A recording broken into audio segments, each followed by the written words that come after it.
All right. Okay. So in theory, we're live. Hopefully you didn't just see the magical disappearing cat.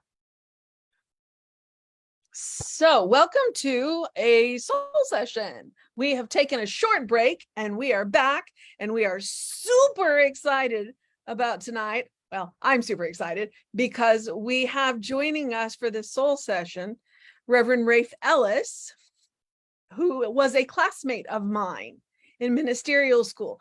And he has a very long resume. So I'm going to let him tell you all of that as he and Reverend Jesse get started in this conversation. But really quickly, because I'm a quick prayer, we're going to pray it in. So I'm going to know that there is one life, one power, one presence, one love. And each and every one of us are a part of that love. We live that love, we live that presence, we bring that presence into this world.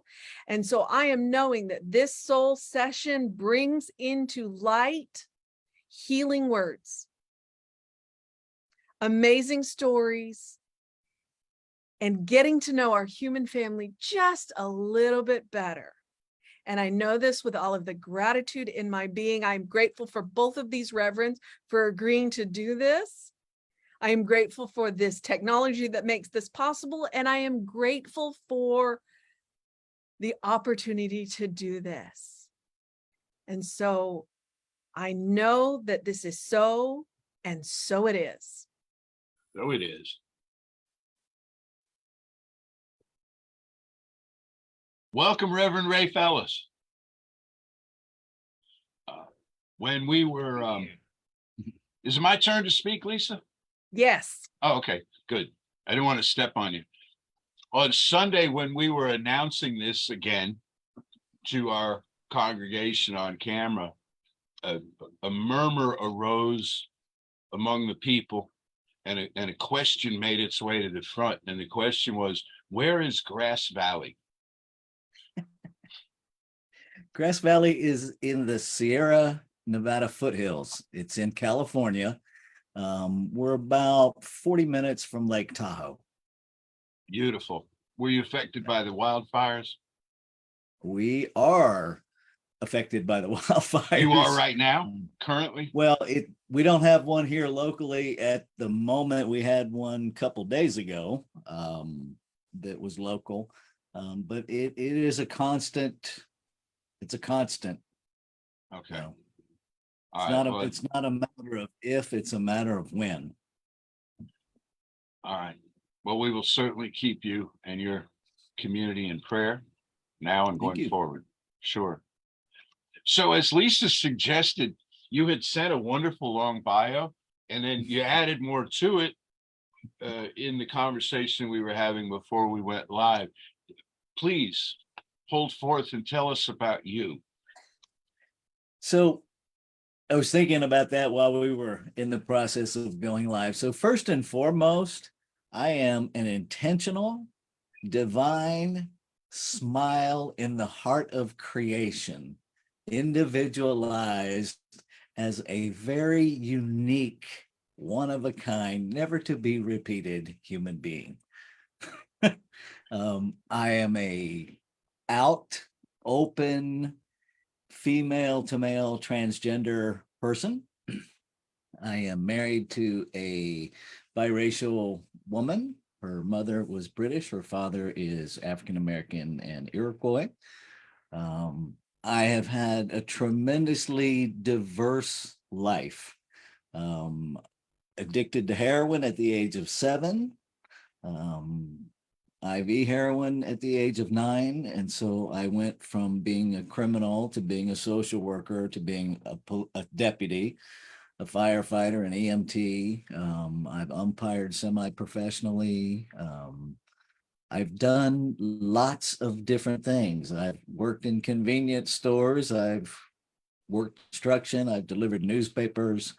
I've worked in group homes for autistic persons, because what I recognized is that I have a tendency to learn very quickly and then get bored.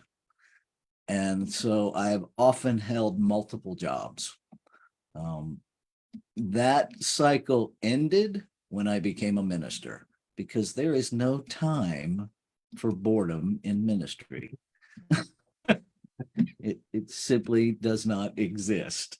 I laugh, I make a schedule just so I can kind of see what didn't happen, because ministry my experience is you really don't have a schedule, because people can't schedule their crisis. They don't schedule their hospital events. They don't schedule relatives that pass away. And I think for me, that was the beauty of the ordination process in ministry, because it gave me time to really understand that this is not a job, it's a life.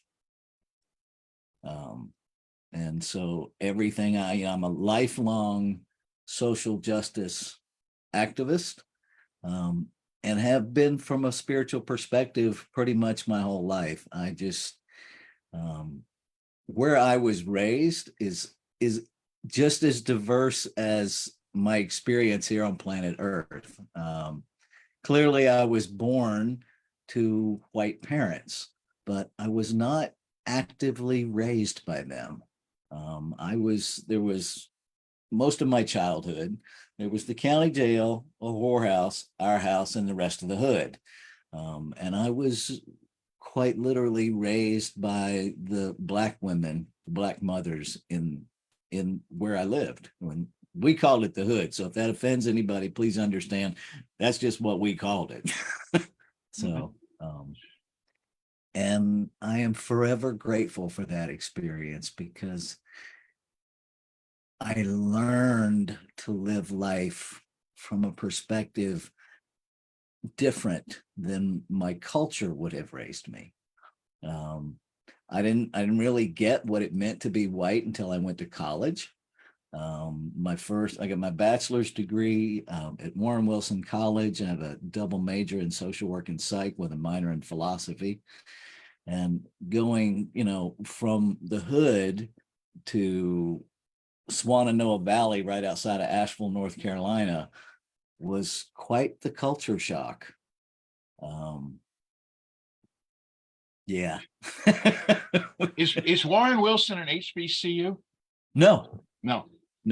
it's Presbyterian affiliated, but it's a pretty amazing college. If you're familiar with Berea College in Kentucky. Yeah, the work study. Right. So Yeah. Warren Wilson is also the whole campus is run by student labor. Everybody works 15 hours a week. That pays for your room and board. There is a farm. There is swine husbandry. There's cattle. All of the painting, electric, plumbing, everything. All of the secretarial services, the admission services, the dining hall, everything is student run. Wow. Yeah. That's fabulous. Where in your journey that you just described did you find religious science? That would be in Asheville, North Carolina, where I officially found it. I was practicing it and didn't even know it. And then I was downstairs in a Narcotics Anonymous meeting at a Unity Center, and there was something going on upstairs. So I thought, well, let me just go see what's going on. And Reverend Dr. Barbara Waterhouse was the assistant minister at Unity at the time, and she was speaking. And so that was my official introduction to metaphysics and science of mind. And I don't remember what her topic was, but I have never forgotten the thing that I heard her say that really stuck was, to be spiritually centered, we have to pay attention to what we're paying attention to. Beautiful. And it just stuck. Yeah. That is they must be so proud of you, John and Barbara. Yeah. It's excellent. That is excellent.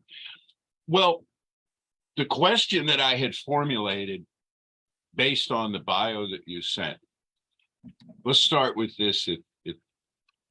See where this goes.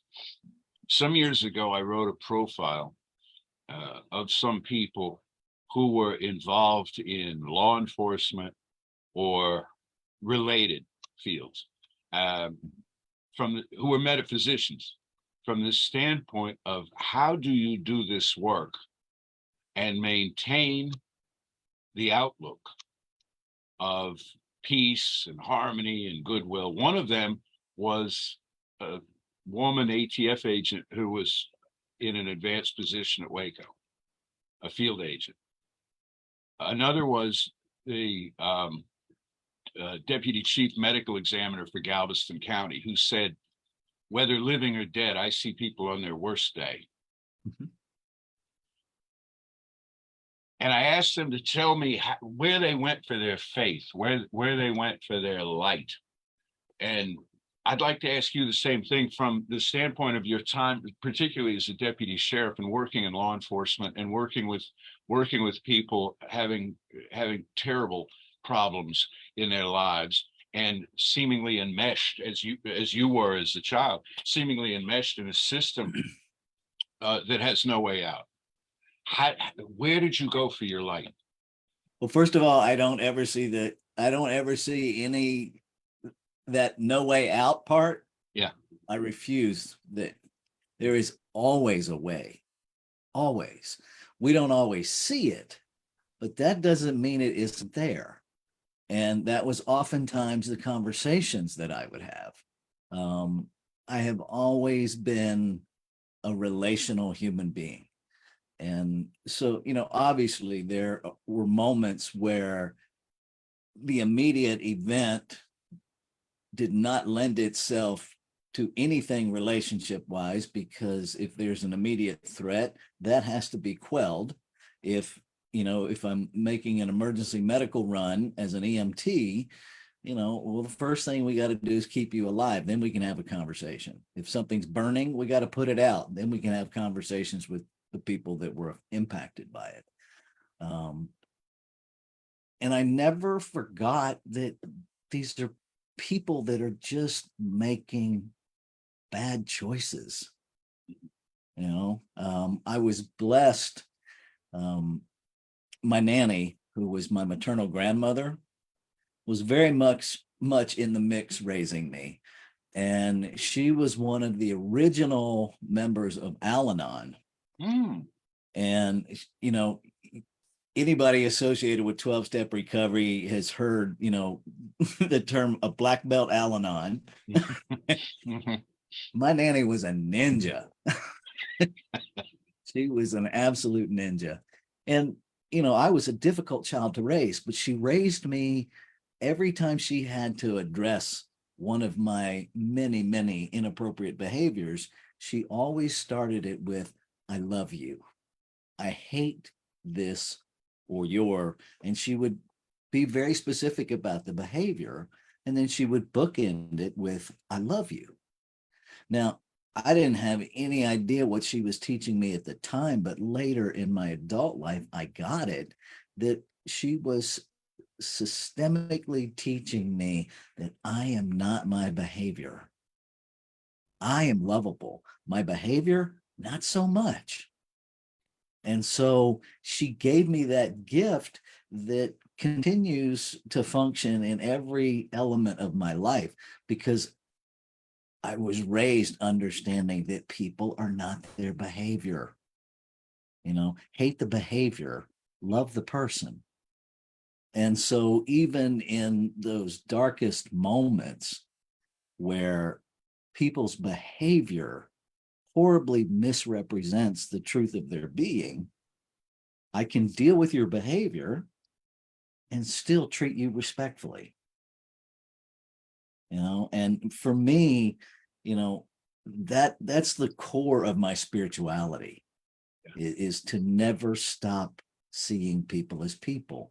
And one of the things that I'm so deeply aware of in our culture is that we assign identities to one another based on behaviors, right?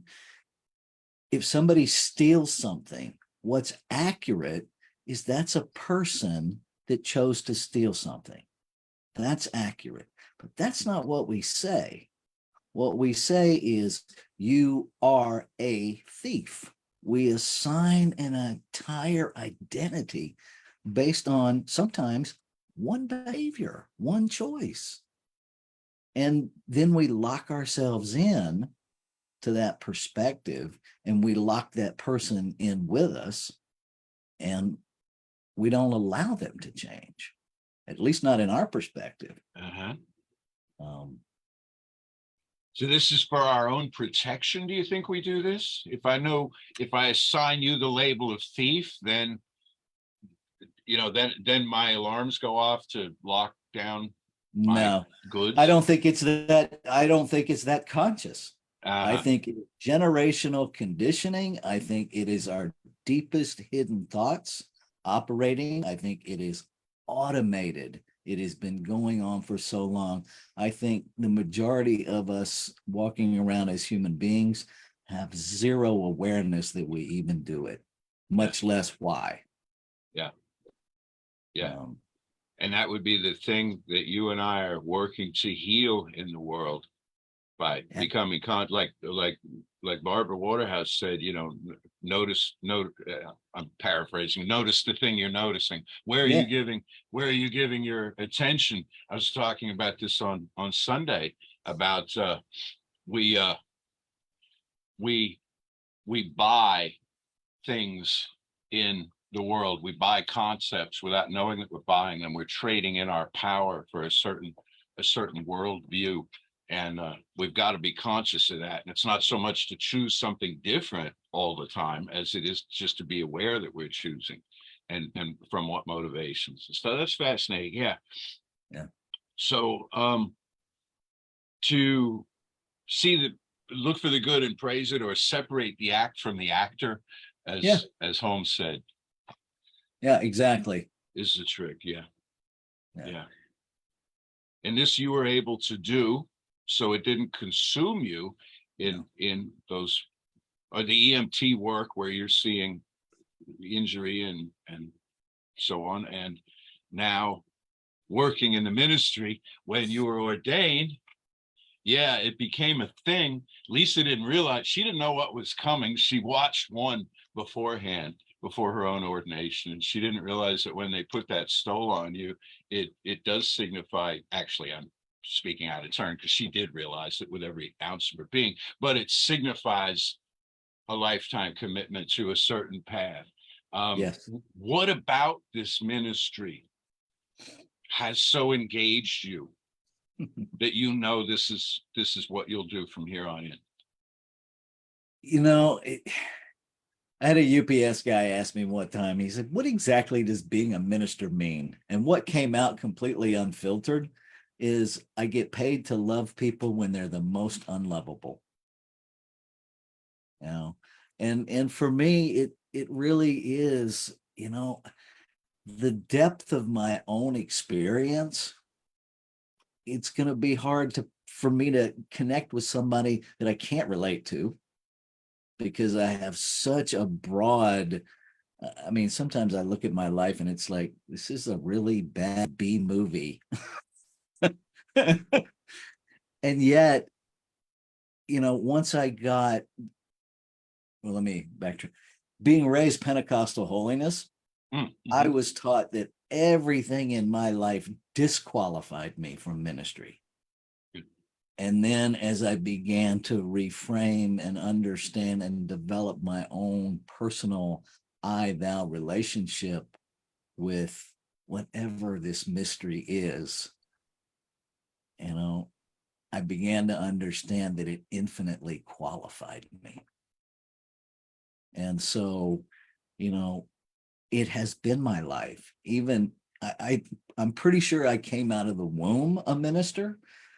Because there are stories that before I was even verbal, they'd bring me home from church and my little toddler babbling self would line up all of my stuffed animals and preach to them whatever happened on Sunday.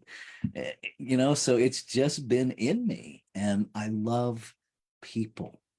And this is a way that I can really be present in the messiness of the human experience and bring love to that, and bring, at least offer a different way to look at it. And, most of my work around this whole, we're not our behavior, is with people who really believe they are their behavior, and believe that because of their behavior, they are intrinsically unlovable.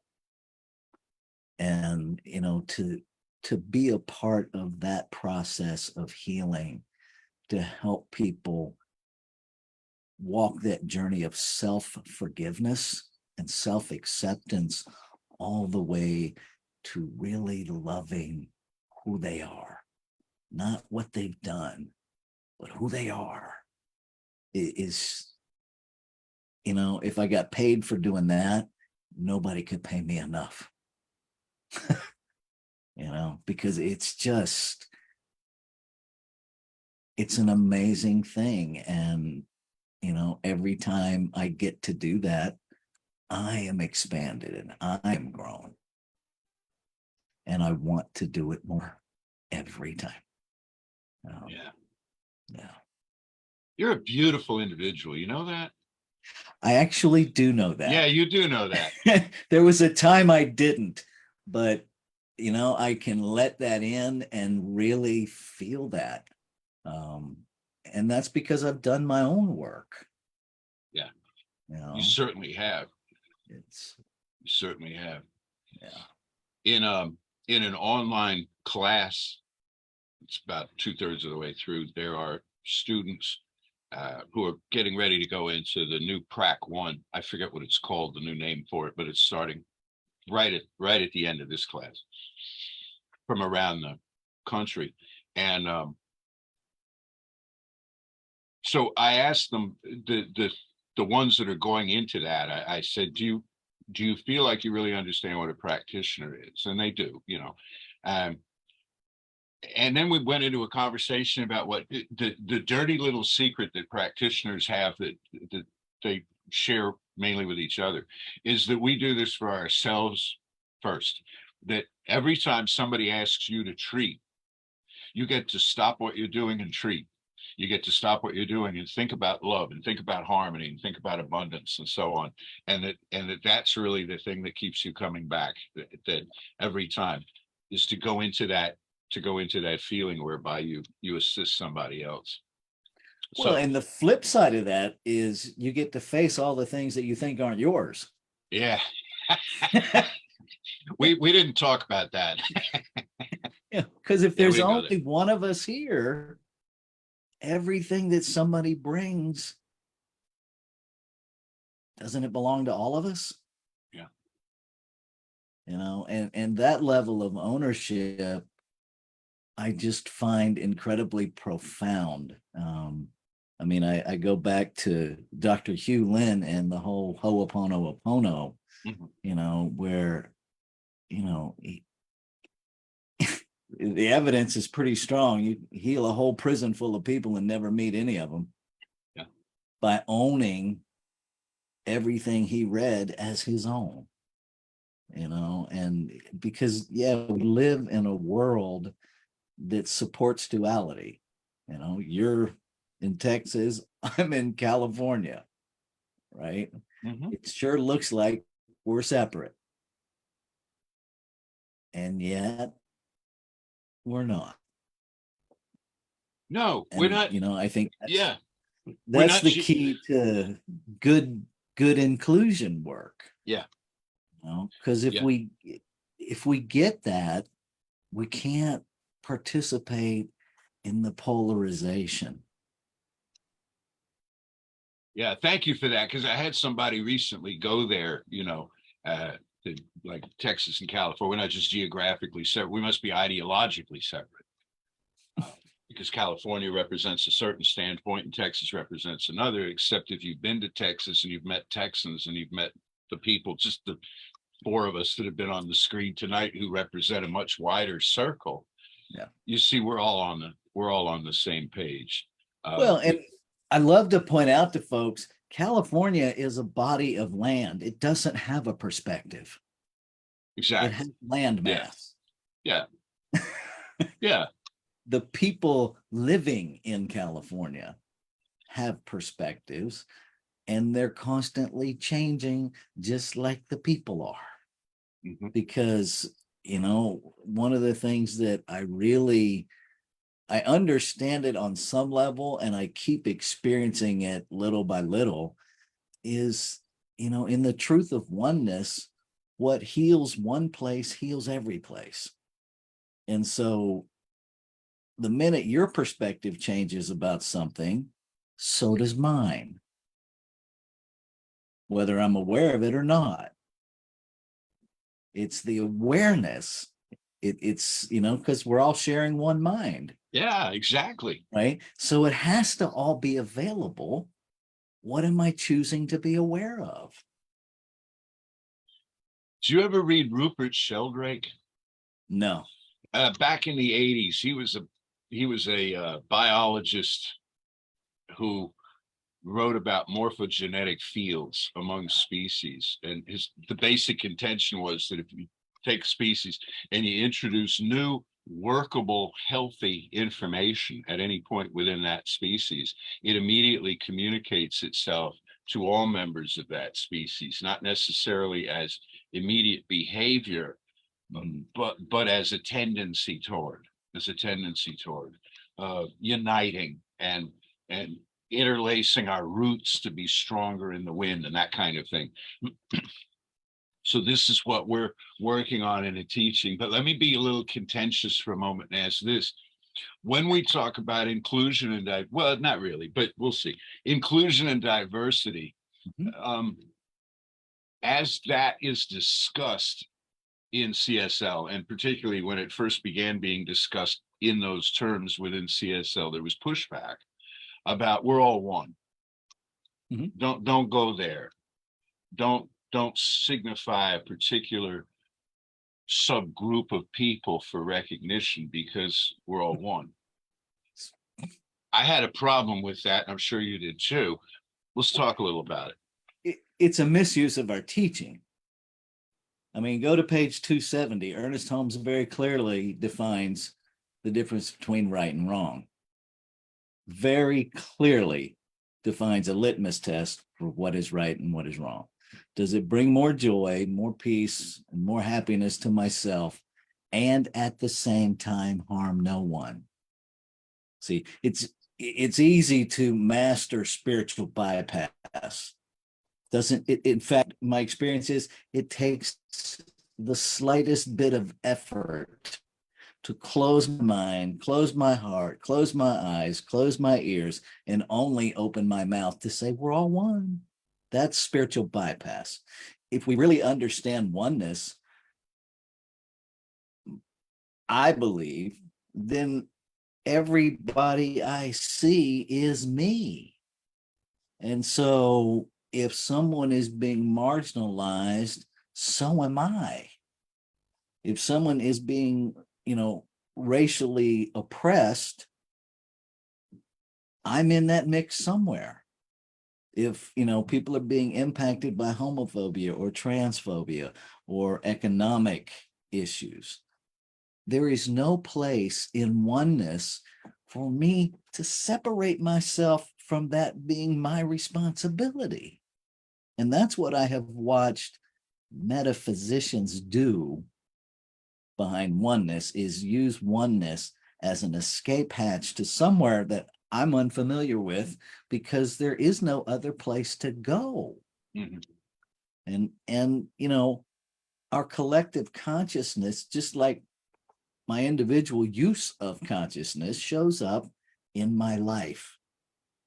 And yet we seem to be reticent to grasp that the collective consciousness, which is my consciousness, shows up in the behavior of the collective human race.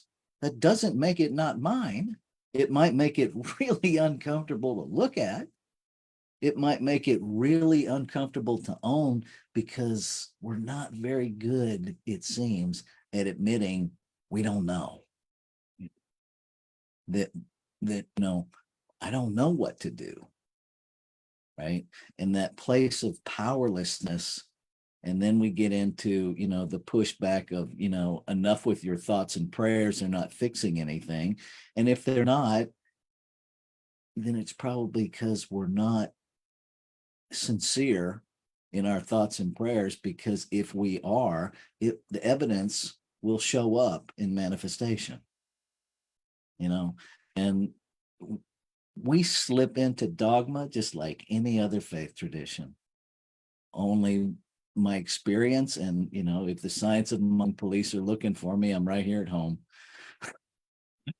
I'll be right here waiting for you. We pretend that we don't sometimes. And I think that's unfortunate, and I think it's very human, and I think it's very predictable, and I think it's very changeable. It's all of the above, because my understanding of our teachings is that we are intentionally created to expand the experience of whatever creation is, whether we call it God, spirit, whatever we call it. I love the Jewish tradition. It's just 4 letters, because as soon as you name it, you limit it. Exactly. Right. Yeah. I mean, you can put 100 people in a room that have never been inside of a church and ask them to draw God.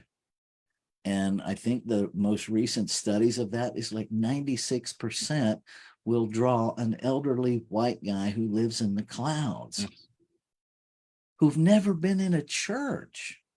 Our culture is saturated with, instead of understand, we say that we're created in its image, and yet we consistently recreate it in our image. And, then we limit it. I mean, I was sitting out on the deck the other day, I posted it on Facebook, just contemplating what happens if I remove all of the human attributes that I've attributed to God. What's left? And what came to me is everything and no thing. That it is absolutely, it becomes, if I strip away all of the human attributes, all of the language, it becomes absolutely indefinable and wholly experiential. And I think that's one of the places we miss, where my Pentecostal roots, I cherish what I learned about the personal I-thou relationship that I don't find really anchored in metaphysics. Metaphysics is, we're really busy from the neck up. And Pentecostal gave me my heart. And so they're both in there. I love what Bishop Flunder was the first one I heard use the phrase, a Metacostal. Oh, I like that. I gotta write that one down. Yeah. She was the first one I heard say that. And I, that works for me. I get to have my personal relationship that is wholly experiential, that I don't even care if I understand. And I get to understand it in the science and the religion and all of it. And that lets me understand everybody else. Because that's the place where I connect with oneness, is at that heart level, is at that experiential level. And if we're all individualized, I don't know what your path is supposed to be. My son passed away in his sleep at 42 years of age. That's his path. And when I finally understood, this will be 5 years in September, when I finally, it clicked in that, oh, he just went from being in one spot where I could find him to being everywhere. That's all that changed. It was this amazing place of peace that has just remained.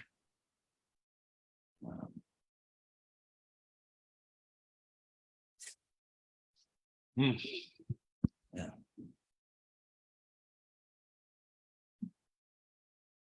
Well, you've gone into the mystical realm. This is good. And yeah, the visceral and the emotional of the Pentecostal holiness, you know, and yeah. When I was just tripping off on the first thing you started saying about what God would look like with that personality attached, and what I got was pictures from the Webb telescope. Just light and sound, and I am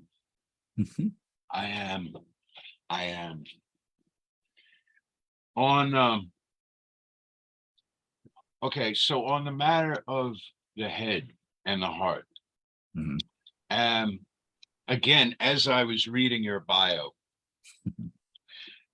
noticing these types of work that you've done along the way, most of them require an education, Mhm. Significant education beyond a high school education. I wanted to talk a little bit about the languaging of new thought that is increasingly inclusive, but one place where it isn't and hasn't been is socioeconomically, is Mhm. how it seems to me. I think our writing is elitist. I think my writing is elitist. I think that we're aiming at a certain upper middle class constituency, encouraging them to improve their state of life and to have greater prosperity. As I've said, I think on 3 or 4 of these soul sessions, where the aim of prosperity is a new backsplash in the kitchen of the summer house. And on the other hand, you have people for whom a demonstration of prosperity is a 4th tire on the car they use to get to their 2 or 3 jobs a day. How do we communicate this material in a way, and this may wind up being a project that a bunch of us, you and me and some others, throw in together on, if you want. How do we communicate this information to people who are not college educated, who don't want to read Emerson, who aren't familiar, they don't want to have a whole background in classical mythology or something to understand the references? How do we get this across to people? Everything you just said about how right where you are, the divine is experiencing itself by means of you. So I think the first thing we do is stop trying to get them to get anything and start listening to them. Yeah, good. See, the problem with what I experience is oftentimes the problem with the work of inclusion is it starts with a container. So it starts from exclusion. See, if I have the container and I'm trying to put you in it, I am not practicing inclusion. that's not inclusion. Inclusion understands there is no container. We're already included. And we get rid of, because every container is just a little bucket of superiority thinking. It's my bucket and I'm going to let you in. Well, how very kind of you. Mm-hmm. Right. And it is elitist and it's condescending and it's insulting and it's separation thinking, which you can't simultaneously offer the truth of science of mind from a separation perspective. One of those is not true. Right. So I think we have to start listening to people. How do they define prosperity? Right? Because if I try to supplant my idea of prosperity onto you, is that what we teach? I don't think so. You know, I don't know if we froze up. There you are. We had a situation here where we live where I hung out a clothesline because I grew up with a clothesline, right? And the neighbor lost their mind, right? Referred to us as trailer trash, offered to buy us a washer and dryer, which we actually don't need. We have one. I'm just choosing not to use the dryer during the summertime. And, my whole thing was, how dare you couch your elitism in generosity? Yeah. How dare Yeah. you? Yeah. And then interestingly enough, in that process, I learned that because of that level of elitism, there are actually 10 states in the United States that have had to pass legislation making them what is called a right to dry state, where you actually have laws on the books that you can legally use a clothesline. Oh my God.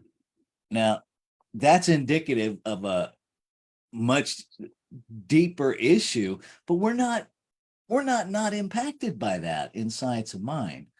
We need money to run our centers, right? Because we live in a planetary realm that functions with money. But if money is the only place we see prosperity, we have deeply missed the boat, in my opinion. And it's not an either or, it's a everything and, I know people, I've met people, had been to their camp, right? One guy had a sign on the front of his tent that says, "I'm not homeless, I live right here." Yeah. And he was a college professor who walked away from his job at Stanford because he just could no longer bend himself to fit the system. It hurt his heart too much. And his idea of prosperity was having enough to eat, was having a place to sleep, was having a large enough tent to invite his friends to spend the night. How are we defining prosperity? And are we willing to meet people where they are and help them identify the thinking that is creating the life they don't necessarily want, and how to change their thinking? And we can do that and never mention Science of Mind. Yeah. Yeah. Right. So what's our real objective? Is our objective to grow a center, which is certainly not a negative, but I think we have to get honest with ourselves about what's our objective. Yeah. We're not winning souls for Christ, or are we? Is our version of that convincing you to follow Science of Mind? Or is our objective to just uplift people? And what if they never come to our center? Rafe, if we have no attachment to them ever coming to our center, I think they're more likely to come to our centers. I do too. Than if we need them to come to our centers. And this leads into kind of a circular logic thing that we were discussing elsewhere too. If I need there to be, shall we say, unfulfilled people on the planet, so that I have a constituency for my center, so that I have wood for the wood chipper. If I need there to be unfulfilled people, then I'm working on some level to keep them unfulfilled. And if I'm doing that, I'm completely working at cross purposes to what I believe I am. And I'm way out of integrity. And a lot of times I really believe that the majority of that happens at the hidden belief level. Yeah. Because I think it's really difficult to maintain once we're aware of it. Exactly. Yeah, I mean, it comes up and confronts you right in your face. If we are a healing center and not a wellness center, there's a difference there. If you're a healing center, you need people that need healing. If you're a wellness center, once they are healed or by self-definition or self-declaration healed, then they can hang out with you and party in wellness. And and you see many of the evangelical churches teaching what we would call science of mind in a very subliminal sort of way, never in a million years crediting it to the writers or such, but seizing on to like Mark 11:22 and 23 about saying to this mountain, remove, and Jesus using not praying the problem, but praying the answer. And people are getting lit up with this. And it's making a better world because they're realizing there's a cause-effect relationship somehow between their behavior and the response to their behavior. And that makes the traffic I drive through better. You know what I mean? It's like it makes people at the store more cheerful and outgoing with each other and so on. And so I don't know that the world is ever going to beat a pat to our door and say, thank you, science mind, for completely transforming the way we do things. And where I come from with that, Jess, is who cares? Exactly.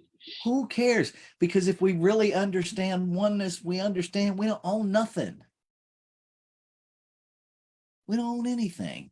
I don't remember where I read it, but I know I read it, where Ernest Holmes said at some point everything he had written would find its way appropriately to the trash can.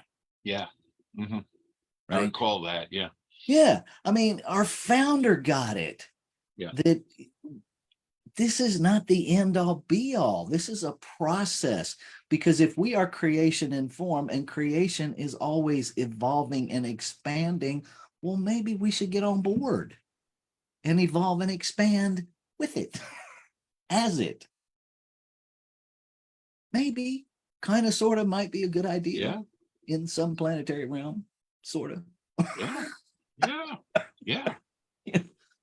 And I think sometimes we too fall into being stuck in his words rather than understanding the movement of his words. Mm-hmm.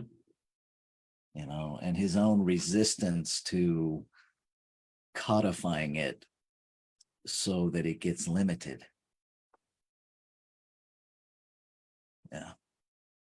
Yeah, as you've read his words, you've read probably all of his words, and over the 40 years basically that he was generating material,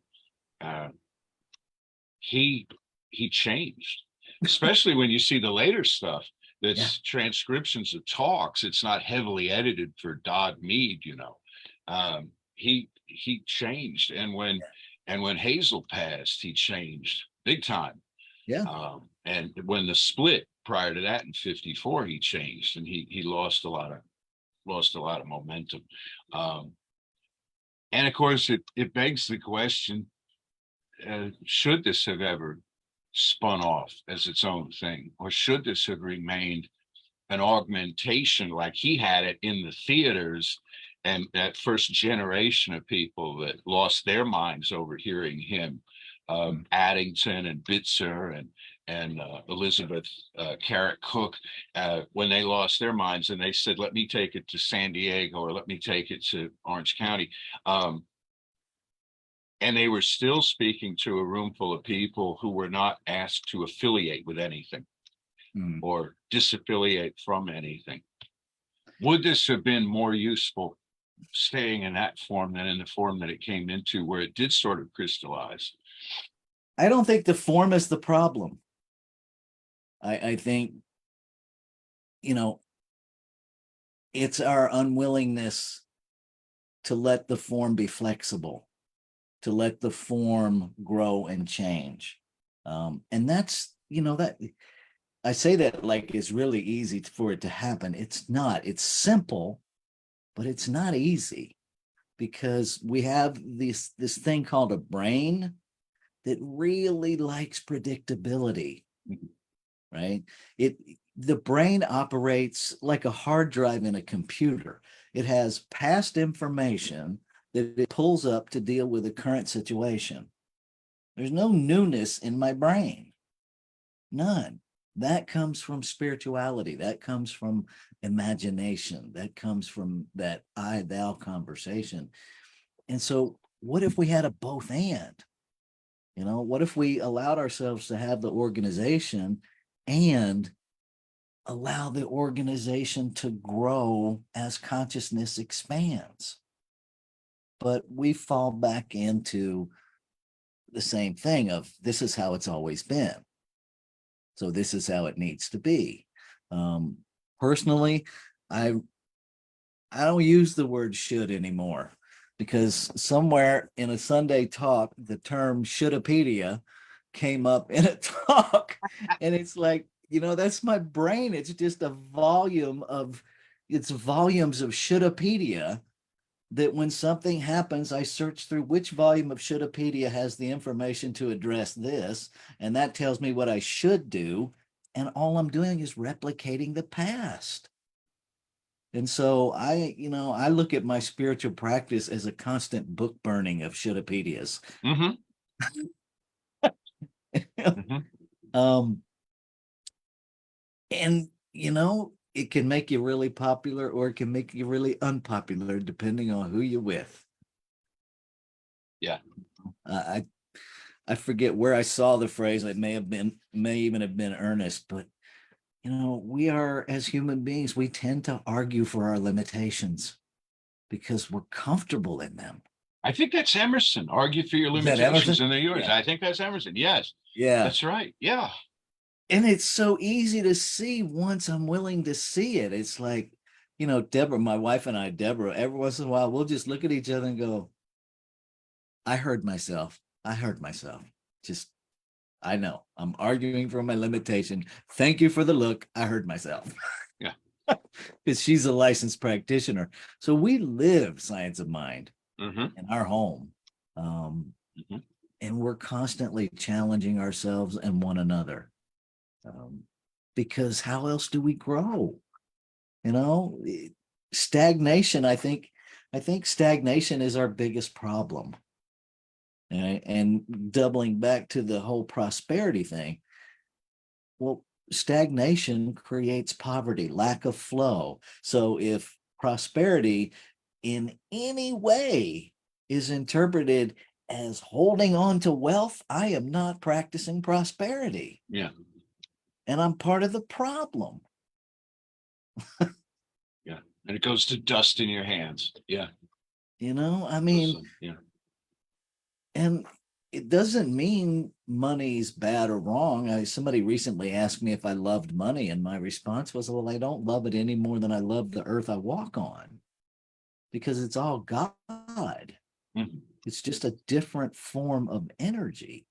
But if I get locked into, the only form of abundance I see, or the only prosperity I see is money, yesterday, my truck started making an incredibly unsettling, sound like my wheel was falling off noise. Yikes. Right. All it was a rock stuck in the brake caliper. Went to the tire place. They took care of it. They gifted me like $36 worth of work. That's prosperity. Yeah. What did I do to earn that? Nothing. But it's still prosperity. And so one of my spiritual practices is I keep a record of unexpected abundance, and I tithe 10% on that gifted money. It's an attitude. It's a way of being. But I think we get lost if we, people are constantly, one of the things in ministry, we got to get more people in here because there's an assumption that more people will equal more money. And, it's like I told the board one day, I said, I can start serving 3 meals a day and fill this center up 7 days a week. It won't translate to more money. Yeah. It'll just be more bodies. Yeah. And then, as you know, you think about, well, if we had more money, what would we do with it? And then you imagine that you imagine the plan, and then the plan brings the money. And like the people, the tire shop, man, if I lived in Grass Valley, as soon as we were done here, I'd be saying, give me their name. I'm going there. Whether I really need any work done or not, because those are upright people, and I want to support them supporting you, you know. Yeah. So we have so much more to say, and look at this. It's 5 to the hour, and here's Reverend Lisa, and she comes on like she's a spoil sport. We treat her like when it's Lisa, the fun's over. The hook has arrived. The hook has arrived. Well, one, I did want to honor your time, so we are closing in on the 8 o'clock hour, or our 8 o'clock hour. Yes. The hour is what I mean. But we did have a question, and Okay. either one of you can answer this. It's from one of our practitioners, actually, Michael Levinson. And the question, and wait, it just rolled off my screen. There's been a lot of comment. There's been a lot of chat. But we have one question. It's about, because Ernest Holmes died in 1960. Do you think that was it a more difficult time than now? Would he have lived longer if alive during this century? You want that one, right? I don't think it was a more difficult time. I think it was a different time. And I think it's all, you know, I talked to a woman yesterday at the tire place who was 96 years old. And, you know, she worked in the war shops during World War II. And was that time more difficult than this time? I don't think so. I think it was just different. But we tend to write our narratives from the villain, victim, hero perspectives. So we always, most of us, tend to write our narrative as worse than someone else's generation, because whether we like it or not, we're writing it from victim consciousness. And so, yeah, our time is worse than their time. Maybe not. Maybe it's just different. Well, and I also know that Hazel's passing really took the wind out of his sails. Mm-hmm. So, you know, had she lived longer, he probably would have. But which is it's a pretty common human reaction. When someone's spouse dies, they don't stick around. Yeah. That's pretty common. I mean, I watched that. I was the director of social services in a 120 bed nursing home. And I watched that happen over and over again, because they just didn't want to be here anymore. And that's the power of our choice. We can, you know, we don't have to die by suicide to choose to leave. There's lots of exit strategies available. And Ernest had undisclosed heart disease. And how I learned that was Lisa got me his death certificate from the archives. He had arteriosclerosis and a number of things that just hadn't been treated. And so that he drank wine, he smoked cigars, he probably didn't work out. And that plus grief, and that plus organizational burnout, you know, and he made it to 73. So, I mean, yeah, you know, yeah. And he was ready. He was ready to go. And I think he was ready to turn loose of the organization and let it rise to its own level and be what it was going to be with the next generation. The one thing he did, which Rafe kind of alluded to, was he never named a successor. There was no doctrine really handed along to us. And so when I came into this in the mid 70s, he hadn't been gone that long. Everybody was still milling around trying to figure out what to do and who's in charge here. And everybody was kind of picking on everybody else, not publicly, but, you know, no, I'm his favorite, you know, and we've kind of, and the only thing that's happened is the passage of time really since that, and new generations of us coming along in leadership. So, you know, yeah, but it's fascinating to see where all of this is going. And to the one thing we didn't get to talk about tonight that I wanted to was just to take another minute with this. is that in his writings, he didn't mention LGBTQ people. He didn't mention a lot of things. He didn't mention a lot of people in a lot of states of being.